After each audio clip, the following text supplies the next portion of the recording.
La Beatlemanía golpea con fuerza en los Estados Unidos.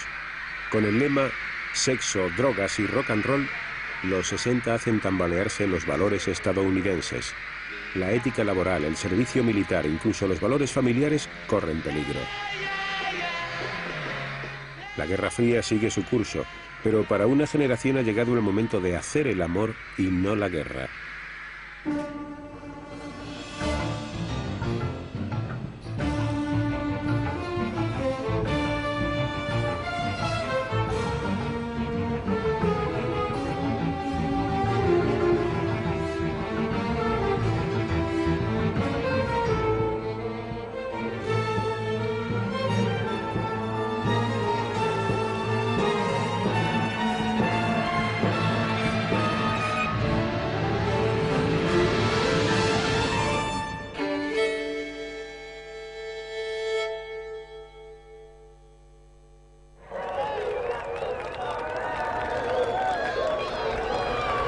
En 1960 Estados Unidos estaba alcanzando el punto culminante de su prosperidad y de su poder. Los demócratas decidieron escoger como candidato a la presidencia a Jack Kennedy, el atractivo hijo de un multimillonario estadounidense de origen irlandés. Daba la impresión de que la familia Kennedy en conjunto, pero en particular Jack y también Jackie en especial, eran realización natural del proceso político estadounidense. Parecían ser lo mejor que podía resultar de este proceso y representaban una nueva y fastuosa era.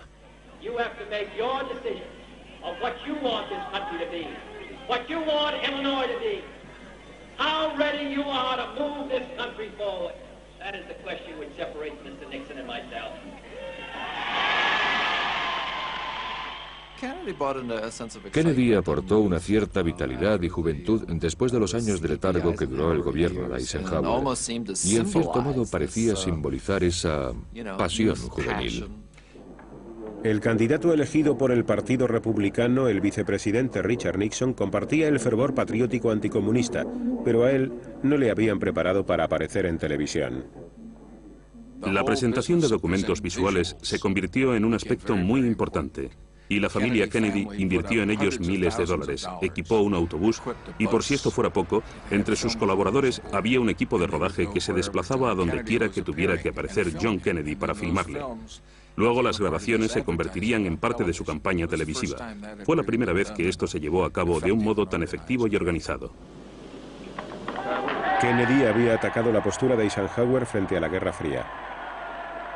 Ante los Estados Unidos y ante el mundo entero proclamó: Let every nation know, whether it wishes us well or ill, that we shall pay any price, bear any burden, meet any hardship, support any friend, oppose any foe, to assure the survival and the success of liberty.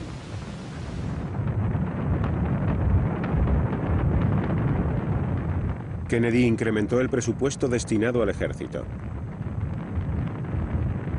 Los contratos para defensa proporcionaron al complejo de la industria militar una fuerza y una riqueza sin parangón, que a su vez se tradujo en más puestos de trabajo. La Guerra Fría era la más noble de las empresas y se adecuaba perfectamente a la necesidad de tecnólogos como yo mismo y a la necesidad de programas subvencionados por el gobierno que se opusieran a los avances soviéticos. En aquella época las opiniones al respecto eran muy interesantes, porque la industria de defensa y sus presupuestos parecían basarse en el hecho de que los rusos medían 5 metros de altura. Muchos de nosotros teníamos ideas bastante férreas sobre el asunto. Después de todo, se trataba de nuestra vida. Lo que quiero decir es que nuestro bienestar y nuestro sustento dependían de la industria de defensa. Estados Unidos estaba prosperando. El estado de California, donde estaba localizada una gran parte de la industria aeroespacial, se convirtió en la sexta mayor economía del mundo. En aquella época el no va más era trabajar en misiles, en naves espaciales, en satélites. Estaban sucediendo cosas importantes y todas tenían lugar en California. Algunos de nuestros amigos se estaban trasladando a California porque, según teníamos entendido, Hughes estaba creando una planta de electrónica y en Disneylandia estaban contratando a gente. Además, en el 56 y el 57 en Chicago escaseaba el trabajo, por lo que decidimos marcharnos allí.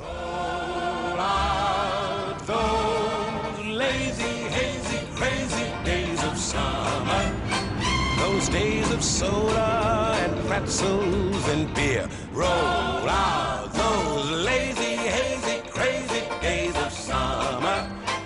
You'll wish that summer could always be here. Roll out those lazy, hazy, crazy days of summer. Those days of soda. Los colonos de posguerra que se instalaron en California dejaron atrás las decadentes ciudades de la costa este y calificaron de idílica la vida aburguesada en un lugar donde siempre brilla el sol. Estuvimos rondando la oficina de ventas hasta que vimos que el mapa de los solares mejoraba y entonces escogimos el lote que quisimos. Hablamos con el agente de ventas y nos dijo que el domingo por la mañana pondrían esa extensión a la venta. Le preguntamos, ¿a qué hora abren el domingo por la mañana? Nos lo dijo. Ese día fuimos a la iglesia temprano y a las 8 de la mañana, debía ser esa hora, cuando la oficina abrió sus puertas, éramos los primeros. Y por $200 en efectivo y un cheque conseguimos nuestro objetivo. Pagamos $10.999. En Chicago, la gente pensaría que por esa cantidad solo podríamos comprar un granero, pero era una casa muy agradable. Tenía 3 habitaciones, un baño y luego la ampliamos. Tuvimos que construimos una valla e hicimos un patio fuera. En la parte de atrás del jardín colocamos un pequeño cactus para que pareciera que estábamos en el desierto. Nos gustaba recordar que vivíamos en California.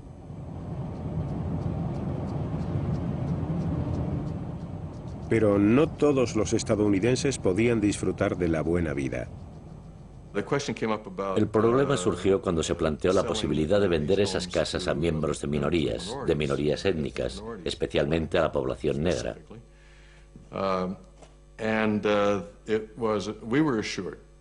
Y nos aseguraron que no tendríamos que preocuparnos por la posibilidad de que esto sucediera. Esas propiedades simplemente no se vendían a personas de color.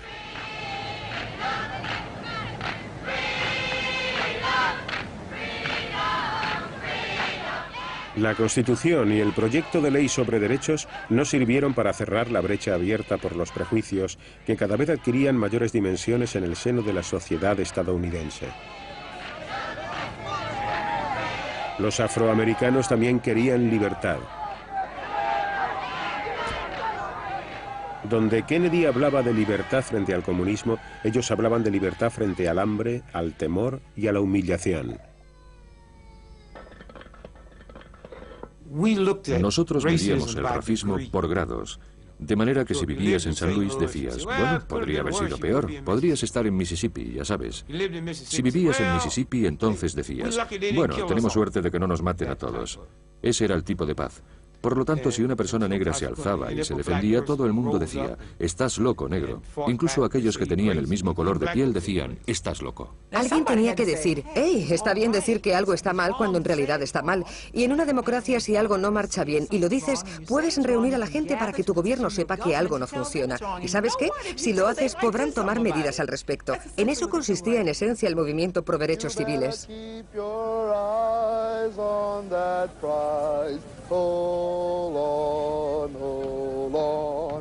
En muchos estados del sur, la ley prohibía que negros y blancos viajaran juntos, comieran juntos e incluso que fueran a las mismas escuelas.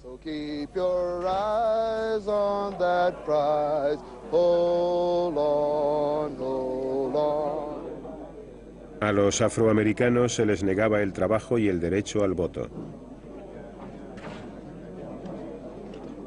Los activistas a favor de los derechos civiles que se manifestaban en contra de las leyes injustas tenían mucho cuidado de no provocar a la policía con demostraciones agresivas. Pero les golpeaban igual.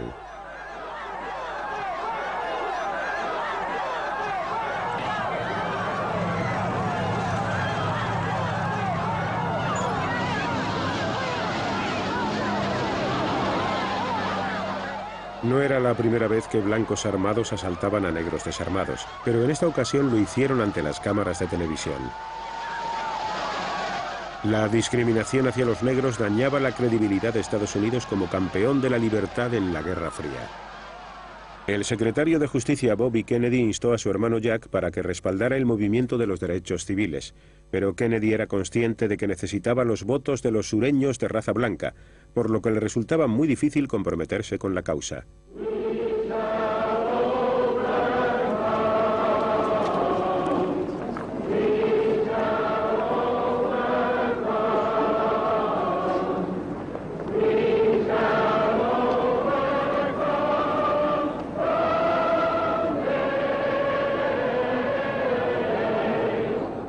28 de agosto de 1963. Una marcha en favor de los derechos civiles se congregó frente al Lincoln Memorial de Washington para exigir que la Casa Blanca prohibiera las leyes racistas y concediera a los afroamericanos igualdad de oportunidades laborales.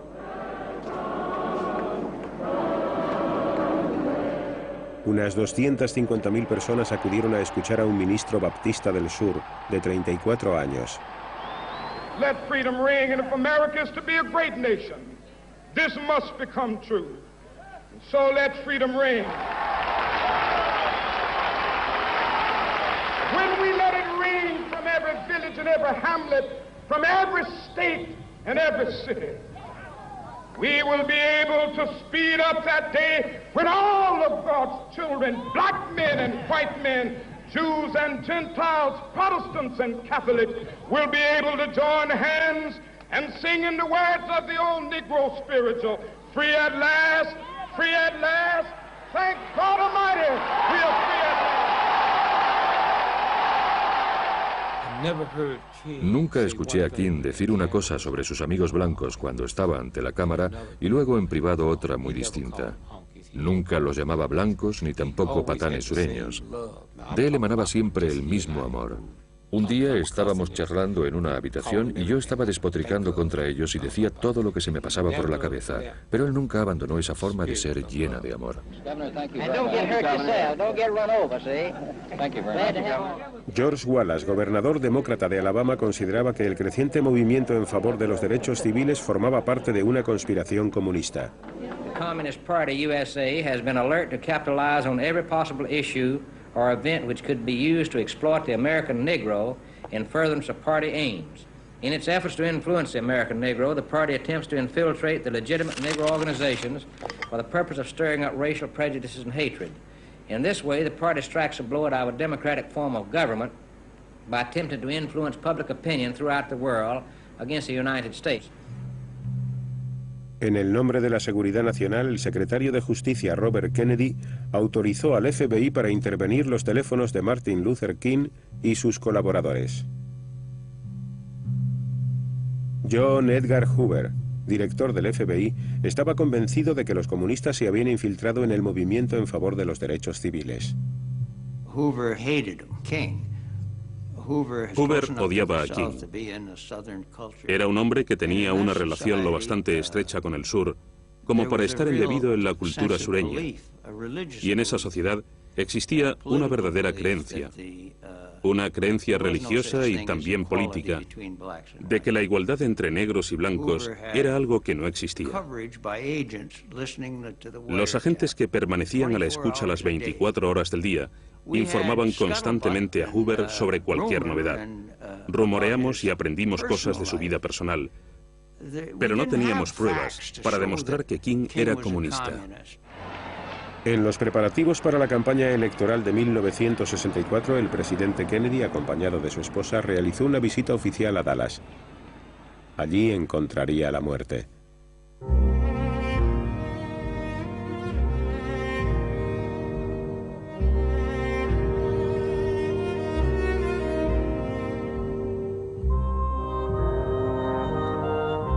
Los estadounidenses trataron de culpar del asesinato de su presidente a los grupos marginales.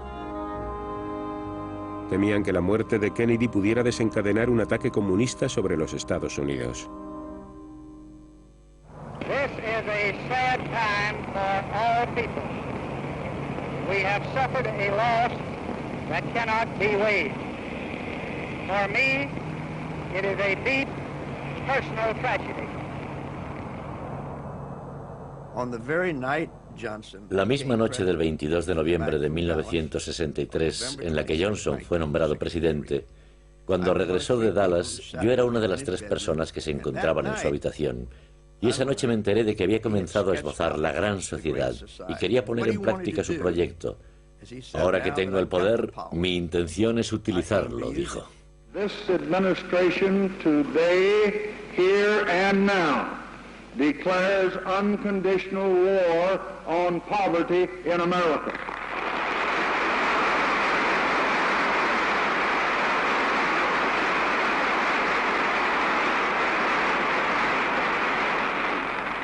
And I urge this Congress and all Americans to join with me in that effort. En uno de los países más ricos del mundo, millones de personas vivían en la pobreza y carecían de una vivienda decente, de asistencia sanitaria y de educación. Entre la población negra, el desempleo alcanzaba cotas 9 veces más altas que entre los blancos. El núcleo de la visión que tenía Johnson de una gran sociedad era la abolición de la discriminación racial. En julio de 1964, Johnson firmó el proyecto de ley sobre derechos civiles. He uses nearly 100 pens to affix his signature and date. Souvenirs go to Republican leader Everett Dirksen and Democratic whip Hubert Humphrey. The president seems to have mastered the art of just touching each pen to the paper.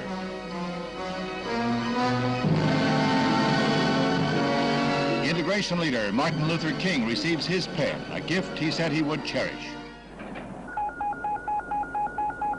Attention all bases, attention all bases. This is Iron Hand, this is Iron Hand. This is a SAC alert. El almacenamiento de armamento militar para la Guerra Fría continuaba. Los Estados Unidos siguieron en alerta máxima ante el temor de que se produjera un ataque soviético. Se prepararon para llevar a cabo un contraataque a una escala inimaginable.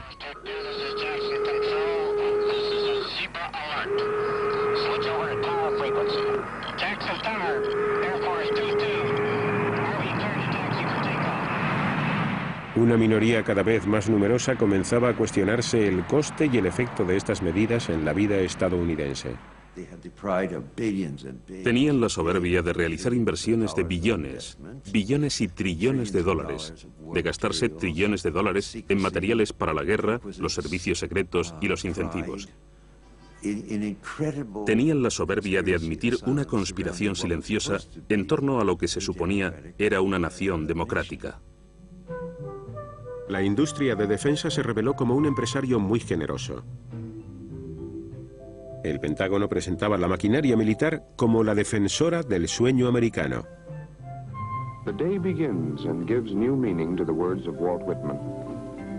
Everything comes out of the people. Everyday people. The people as you find them. And leave them. People. People. Just people.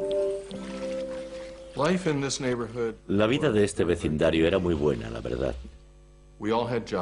Todos teníamos trabajo y sabíamos que no lo perderíamos. Poseíamos nuestra casa y éramos todos blancos, de clase media, rozando todos la madurez. Los niños tenían más o menos la misma edad y forma. El 4 de julio todas las mamás preparaban sus ensaladas de patata y sus fiambres y los ponían ahí sobre unas mesas que colocábamos en el callejón porque no había tráfico. Los niños jugaban con sus triciclos y serpentinas y todo estaba decorado. Lo pasábamos muy bien el 4 de julio. En 1964, Johnson se encontraba en plena campaña electoral para acceder a la presidencia y así poder construir su gran sociedad. Su oponente republicano era el senador Barry Goldwater, de Arizona, que votó en contra de la aprobación del proyecto de ley sobre derechos civiles. Goldwater prometió mantenerse firme contra los soviéticos y denunció la gran sociedad de Johnson porque, según él, tenía tintes socialistas. The message of our campaign is clear. It's this: stop the spread of socialism at home and communism abroad. El pueblo estadounidense necesitaba algo más convincente. Goldwater sufrió una aplastante derrota. En el campus de la Universidad de Berkeley florecía la discordia.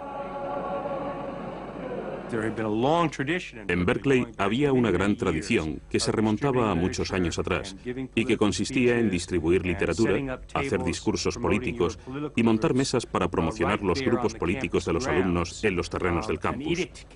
Pero se publicó un mandato que ordenaba el cese de estas actividades. Los estudiantes comenzaron a poner en práctica técnicas que tomaron prestadas del movimiento para los derechos civiles y organizaron huelgas y sentadas.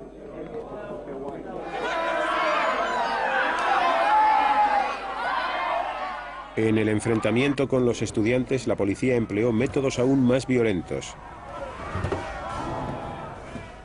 La prensa y el público cada vez sentían menos simpatía por ellos. Algunos miembros de los servicios de prensa dijeron que el 49% de nosotros éramos comunistas, y a veces veías gente que llevaba distintivos en los que rezaba «formo parte de ese 49%». Y esto era un problema muy grave. Fue un punto crucial porque a mí me aterrorizaba que me llamaran comunista. Era algo que me asustaba porque yo quería trabajar como profesora en una escuela pública, y ser tachada de comunista podía acabar con mi carrera.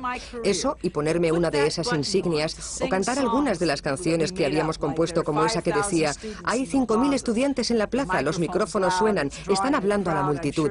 Estoy segura de que según las reglas esto no está permitido, pero yo no hubiera podido articular ni una sola palabra de esta canción porque me aterrorizaba la posibilidad de que me tacharan de comunista.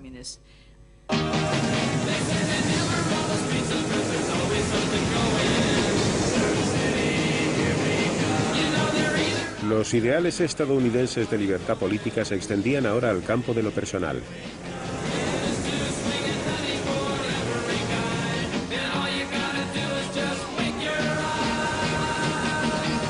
La búsqueda de la felicidad parecía incompleta sin el ejercicio de las libertades sexuales. El sistema de libre empresa recompensaba generosamente la hábil comercialización de las fantasías sexuales. Good evening. My name is Vera, and I'm going to be your bunny tonight. La filosofía que siempre, con la que crecí y que he defendido en la serie editorial, era realmente la de la libertad personal, la libertad política y la libertad económica. La noción de que nosotros somos dueños de nuestras mentes y cuerpos, y de que todas las acciones de la Iglesia o del Estado que traten de limitar nuestra libertad son inapropiadas e inconsistentes en una sociedad pluralista como la que se supone que hay en los Estados Unidos. La gente decía que no tenía por qué haber nada malo en practicar el sexo antes del matrimonio. Los estudiantes podían conseguir la píldora para el control de natalidad en los servicios sociales para estudiantes, y la mayoría de las mujeres que yo conocía la utilizaban. Estábamos de acuerdo con los hombres en que el sexo premarital no era algo malo que nos llevaría a la condenación después de la muerte. Por otro lado, había un montón de tipos de esos de ámalas y déjalas. Entonces, ¿cuáles eran exactamente las reglas del juego? Fue una época muy dura para las mujeres. Los hombres norteamericanos seguían marchando a la guerra. En marzo de 1965, el presidente Johnson comenzó a enviar tropas de tierra a Vietnam. Inside the Army base at Oakland, California, a scene reminiscent of the recent past. The years of the Korean and World War II campaigns is reenacted by yet another generation of young Americans. Al principio, cuando pensaba en Vietnam, me decía a mí mismo que el país corría un riesgo potencial. Aquí tenemos una nueva oportunidad de demostrar nuestra fuerza al mundo comunista. Verían nuestra habilidad, nuestra ciencia, nuestra industria y nuestra técnica, cualesquiera que fueran. ¡Qué maravillosa oportunidad! El famoso discurso inaugural en el que Kennedy decía: no os preguntéis qué puede hacer vuestro país por vosotros, sino lo que vosotros podéis hacer por vuestro país, era realmente un llamamiento a mi generación, o al menos a una parte de mi generación. Éramos los nuevos romanos y nos enfrentábamos a los bárbaros que se agolpaban en las fronteras de la Nueva Roma. Me uní a los marines porque experimentaba ese sentido de patriotismo, y cuando nos mandaron a Vietnam todo estaba bien y encajaba, era lo que se esperaba de nosotros. Silver wings upon their chest, these are men America's best. 100 men. A pesar de que se enviaron más efectivos de los previstos, la guerra de Johnson en Vietnam contaba con el apoyo del pueblo.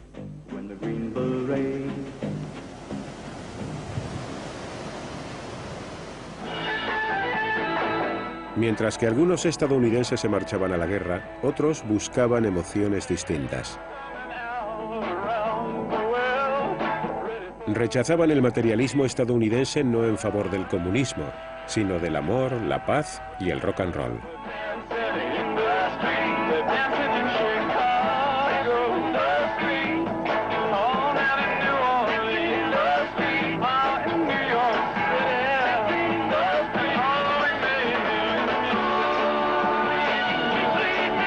Por todo el país, jóvenes que ya estaban en edad de ser llamados a filas se limitaban a colocarse y a dormir, convirtiéndose así en unos marginados.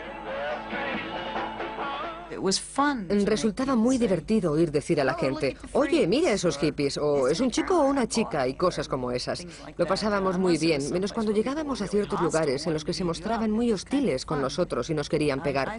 Después de todo, hoy en día opino que el trabajo de los jóvenes es aterrorizar a los adultos. Creo que la primera reacción de la mayor parte de nosotros, veteranos que trabajábamos muy duro para sacar adelante una familia, era absolutamente opuesta a la de una generación a la que todo le importaba un pimiento. Llevaban collares y pendientes, fumaban marihuana como si fuera lo más normal y hablaban un idioma diferente.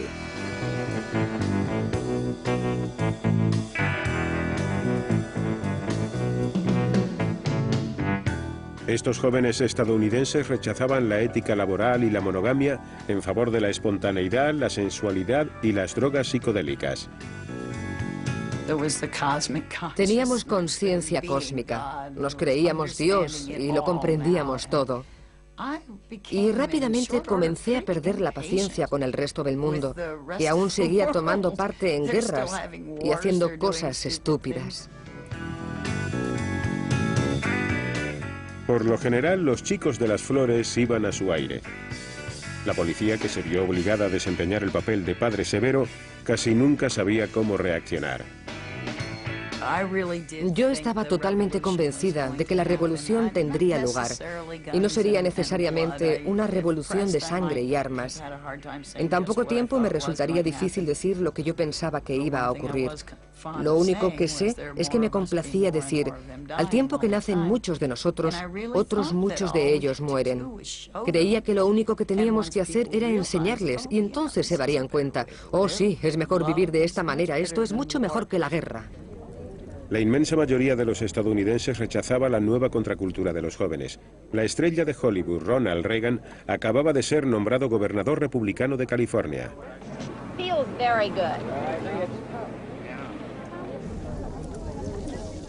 Reagan pidió un esfuerzo total para ganar la guerra en Vietnam. I have always felt that we should be making an all-out effort to win. Does that imply you don't think the government is?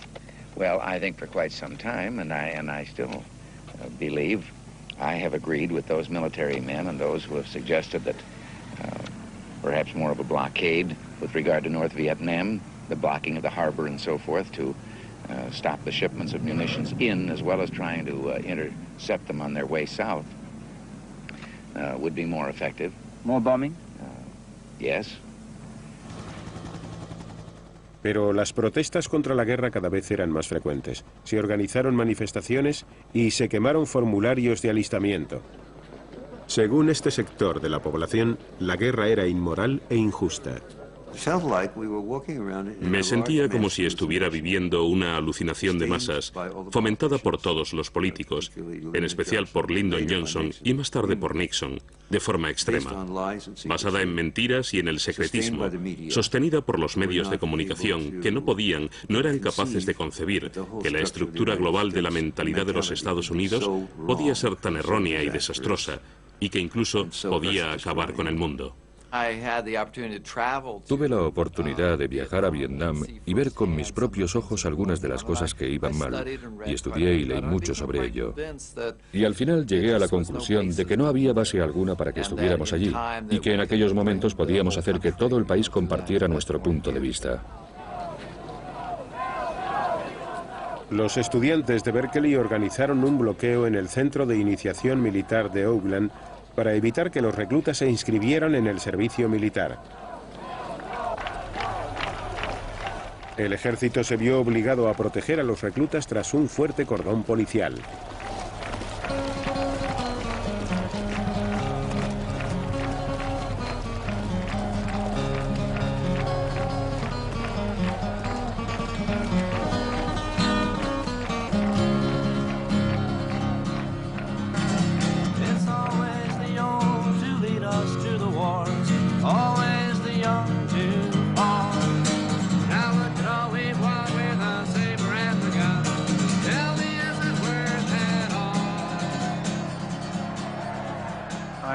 Recuerdo la primera vez que me gasearon. La verdad es que no fue muy divertido. Era típico que las líneas policiales estuvieran ahí y las de los estudiantes enfrente. Entonces tuvo lugar una especie de tira y afloja ritual. Y luego esos muchachos sacaron unos botes de spray y nos rociaron con ellos. Y de repente creímos que nos habíamos quedado ciegos. Era una ceguera temporal, pero en esos momentos no sabíamos qué demonios estaba pasando, porque era algo que nunca antes habíamos experimentado. Y aunque los efectos de los gases son temporales, no lo sabíamos. Así que no teníamos ni idea de qué demonios estaba pasando. Call it peace or call it treason, call it love or call it reason, but I ain't marching anymore. I ain't marching anymore.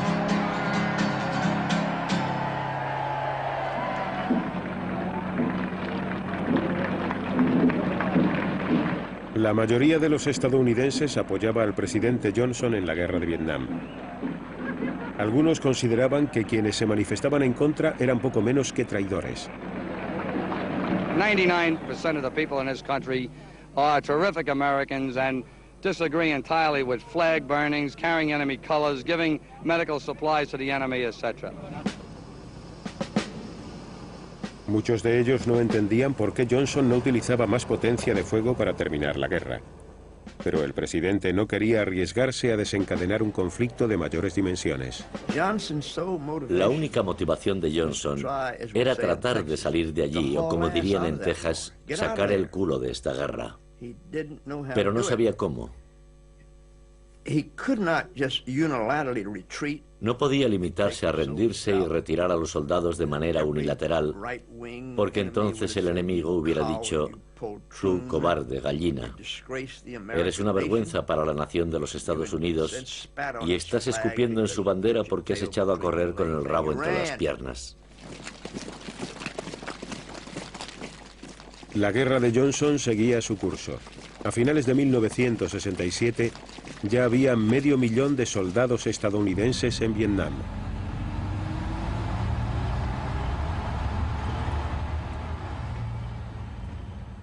Organizamos una congregación en contra de la guerra y nos centramos sobre todo en un aspecto. Un 26 o un 28% de los soldados que morían en las líneas del frente en Vietnam eran negroamericanos a los que en su país no se les reconocía los mismos derechos que a los blancos. Por lo tanto, el lema principal de esta reunión fue abajo con la guerra y que los hombres de raza negra no sirvan en el ejército. Millones de personas se enteraron de la noticia cuando un peso pesado del boxeo, el campeón Muhammad Ali, hizo caso omiso de la llamada a filas y declaró su afiliación a una causa no estadounidense, el Islam. Shortly put, are the black Muslims taking you for a ride? I said not black Muslims, Muslims. I beg your pardon, are the Muslims taking you for a ride? No, the white people have been taking us for a ride for the past 400 years in America. En el gueto negro de Oakland, California, los activistas eran entrenados como paramilitares para participar en lo que ellos consideraban una guerra civil contra las fuerzas de policía racistas. Huey Newton estaba a la cabeza de este movimiento que se denominaba a sí mismo Panteras Negras. Mientras que los pacifistas ofrecían flores, los panteras encañonaban con sus armas. Cogimos nuestras armas y le hicimos saber a la policía que tenemos pipas y vamos a ejercitar, como Huey solía decir, ese derecho constitucional a observar a los demás, les guste o no. Eso es lo que decía Huey. Entonces nosotros decíamos: muy bien, Huey, sí, eso es lo que estamos haciendo. Pero al llegar a cierto punto la policía decía: no tenéis derecho a observarnos. Y entonces Huey aducía: no, la resolución del Tribunal Supremo del Estado de California establece que todo ciudadano tiene derecho a observar los esfuerzos de una un oficial de policía que cumple con su deber siempre que se mantenga a una distancia razonable. Y en esta disposición precisamente se estableció dicha distancia entre los 2 y los 3 metros. Y ahora mismo estoy a unos 4 metros de donde usted se encuentra y le voy a observar, le guste o no. Ahora imagínese a 30 o 40 chicos negros observando y escuchando todo eso. Y de repente una mujer dijo, vamos, díselo a la cara, hermano. Es decir, esto era algo que cautivaba la imaginación, los sentimientos y las emociones. Entonces otro chico negro dijo rascándose la cabeza, vaya, ¿qué clase de negro es ese? Los guetos de los negros estadounidenses ahora se habían convertido en campos de batalla. En el verano de 1967 hubo disturbios en Newark y Detroit. En Detroit, la policía solicitó un presupuesto de guerra de $9 millones para comprar equipamiento militar. Para demasiados estadounidenses, la gran sociedad de Johnson era una farsa.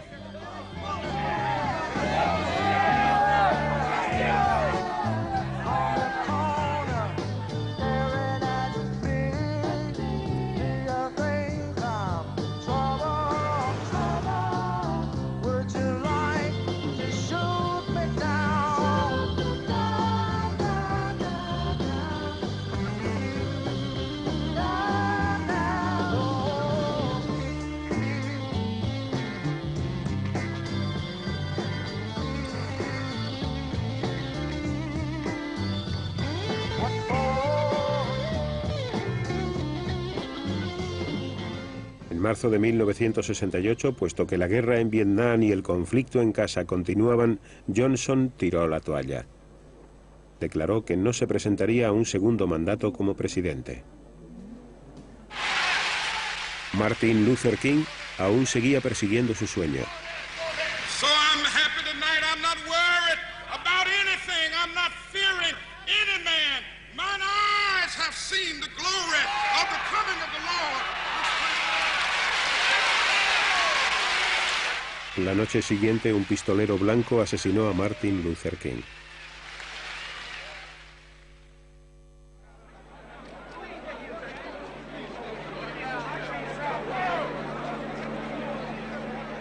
Tras el carro tirado por mulas que transportaba el féretro de King, marchaba Bobby Kennedy con la cabeza descubierta. Mostraba su gran pena y a la vez hacía campaña para convertirse en el próximo candidato demócrata a la presidencia.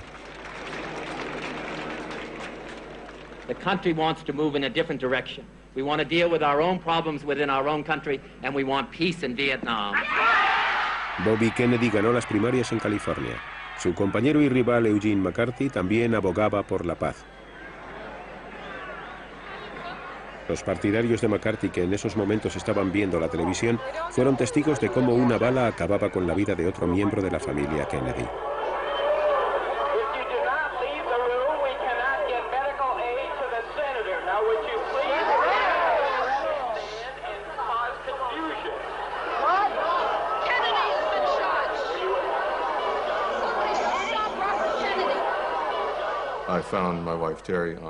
Encontré a Terry, mi esposa, sollozando en el sofá. Me había despertado y al no encontrarla a mi lado en la cama me pregunté dónde habría ido.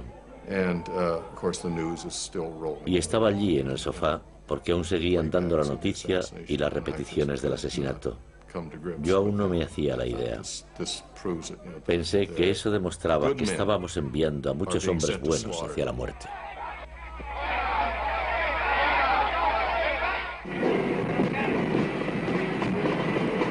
Agosto de 1968. El delegado del Partido Demócrata llega a Washington para tomar parte en la convención en la que se designaría al candidato para las elecciones presidenciales de noviembre. El asunto más candente era la guerra en Vietnam. El vicepresidente Hubert Humphrey venció y fue elegido como candidato.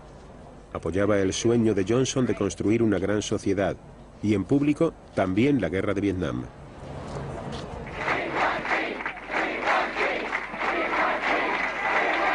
La facción contraria a la guerra del Partido Demócrata depositó todas sus esperanzas en el senador Eugene McCarthy de Minnesota.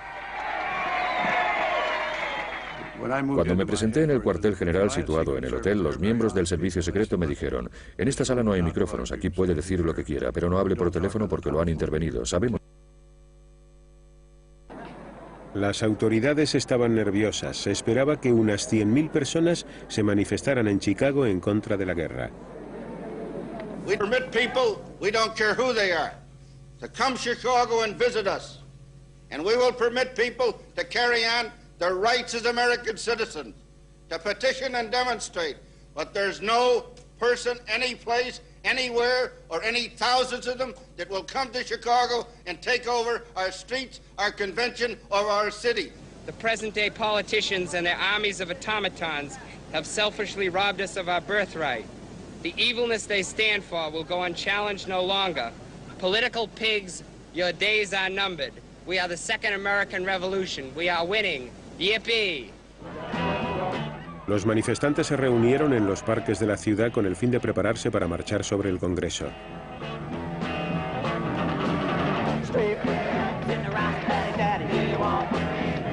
El mayor Daley no tenía ninguna intención de dejar que se manifestaran en ningún lugar y quiso echarles de los parques. Querían un punto de reunión y ese lugar sería el parque. Daley dijo, no podéis dormir en el parque, pero ellos respondieron, dormiremos en el parque. Era su punto de encuentro porque sabían que tendría lugar un enfrentamiento. Dentro del Congreso, Daley comunicó a los delegados de McCarthy que no debían discutir el tema de la guerra en la hora de más audiencia de la televisión. Of the Democratic Party and let them conduct themselves accordingly or clear the gallery. Will the convention be, will the sergeant at arms enforce order in the convention? El día en que el Partido Demócrata tenía que nombrar a su candidato a la presidencia, los manifestantes en contra de la guerra se enfrentaban en el exterior del Congreso a la policía.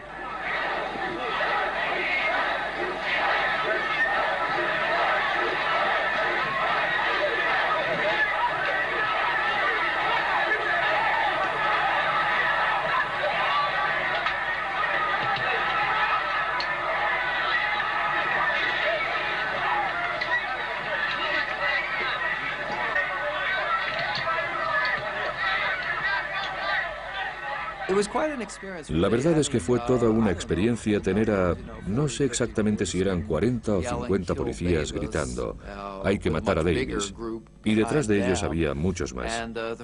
La primera vez me golpearon en la cabeza y caí al suelo. Luego me golpearon en la espalda una y otra vez. Esta ha sido, yo diría, la primera vez en mi vida que he pensado que no podría seguir adelante con mi labor.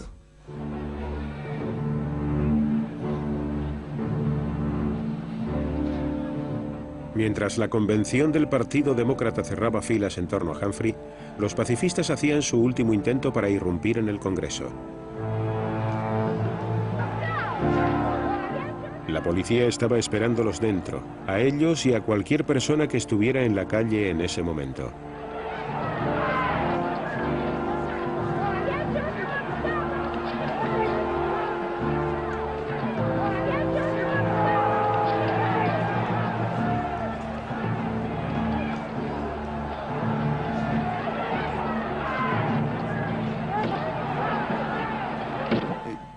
La mayor parte de la gente apoyaba a la policía de Chicago en la convención. Creo que después se realizó una encuesta al respecto y aproximadamente un 78% respaldaba a la policía de Chicago. En la convención, los partidarios de McCarthy sufrieron una aplastante derrota. El vicepresidente Hubert Humphrey se convirtió en el candidato de los demócratas a las elecciones presidenciales de noviembre. Se enfrentaba a un partido republicano duro y experimentado.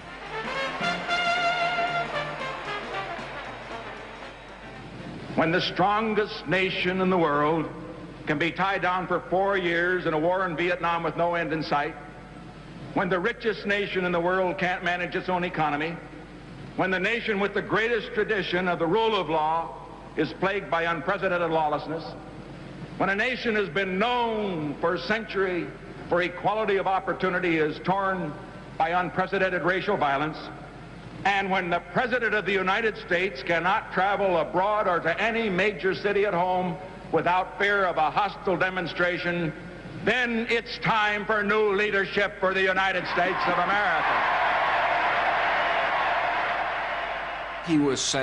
Lo que estaba diciendo es, soy más fuerte, más listo y comprendo mejor el mundo. Mis rivales están divididos.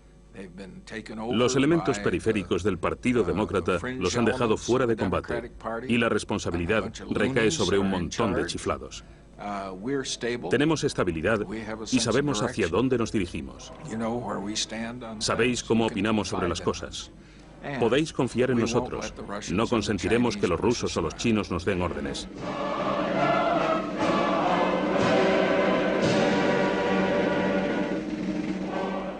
Richard Nixon resultó vencedor por un estrecho margen inferior al 1% de los votos.